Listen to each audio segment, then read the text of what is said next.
Umani ng atensyon ng aktor na si Paulo Avellino matapos kumalat ang ulat na minsan umano siyang tinanggihan ang pagkakaroon ng isang permanenteng leading lady sa kanyang mga proyekto, ayon sa ilang source sa entertainment industry.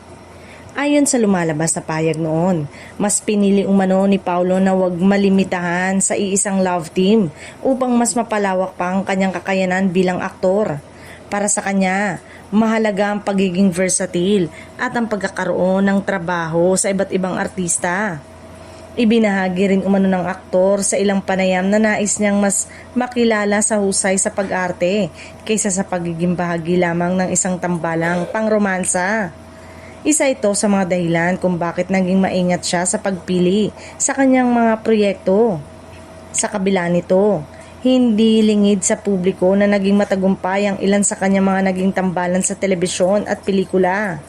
Ilan dito ay nagbigay sa kanya ng mas malalim na koneksyon sa mga manonood at lalong nagpatibay sa kanyang pangalan sa industriya. Sa kasalukuyan, marami naman ang humahanga sa paraan ni Paulo sa paghawak ng kanyang karera.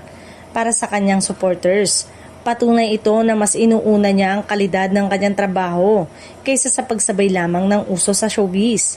Hanggang ngayon ay patuloy pa ring usap-usapan ang naging pananaw na ito ni Paulo, lalo na ngayong muli siyang laman ng mga proyekto at napapansin ang kanyang chemistry sa iba't ibang leading ladies. Para sa marami, isa itong patunay na nananatili siyang isa sa pinakamahusay at pinakarespetadong aktor ng kanyang henerasyon.